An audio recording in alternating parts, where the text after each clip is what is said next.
Hello. We are going over the 324 biblical prophecies that prove Jesus is the Messiah. You are watching this on the Halachgoy channel of YouTube. I'm a Halachgoy, and you can be one too.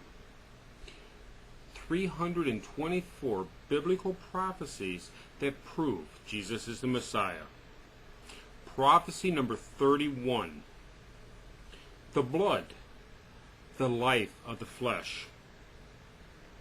We find this prophecy in the book of Leviticus, chapter 17, verse 11. For the life of a creature is in the blood, and I have given it to you to make atonement for yourselves on the altar. It is the blood that makes atonement for one's life. We find the fulfillment of this prophecy in the book of Matthew, chapter 26, verse 28. This is my blood of the covenant, which is poured out for many for the forgiveness of sins. And also it's fulfilled in the book of Mark, chapter 10, verse 45. For even the Son of Man did not come to be served, but to serve, and to give his life as a ransom for many. So what is being spoken of here? We're learning that the blood is the life of the flesh.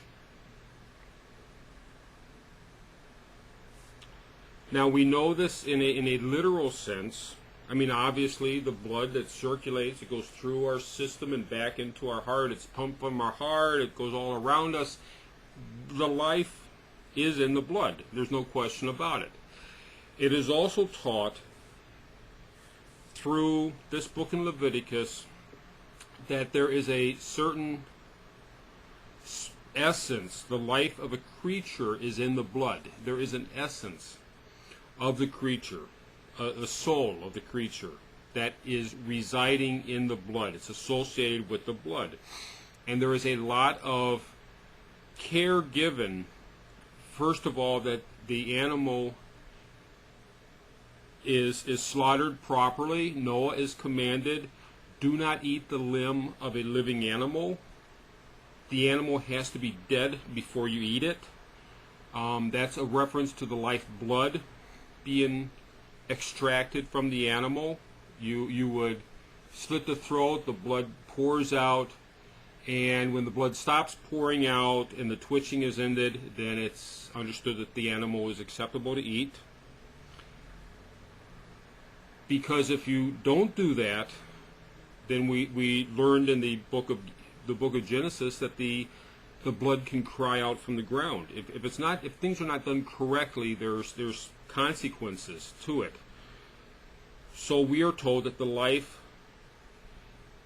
of the flesh is in the blood, and there's no question about that. But it's also understood in a symbolic sense. When a person speaks of their blood, their life, their soul, they're not necessarily referring literally to the blood. They can also be speaking metaphorically. Their heart, their passion, their concerns. These are all references. You can speak of it as your blood, but it's being spoken of in a metaphorical sense. Jesus in the book of Mark, Mark, when he says, even the Son of Man did not come to serve, but to serve, he was speaking of his life being one of service. And we find this with Jesus. Jesus' life is full of service. He had a bleeding heart, as the figure of speech goes. He cared about people everywhere he went. If it was an emotional difficulty, like the woman at the well, if it's physical ailments, he was always there to try to help people. He had a concern. His life was to serve others and not to be served. There's no question about that. And that's an example that all of us can learn from.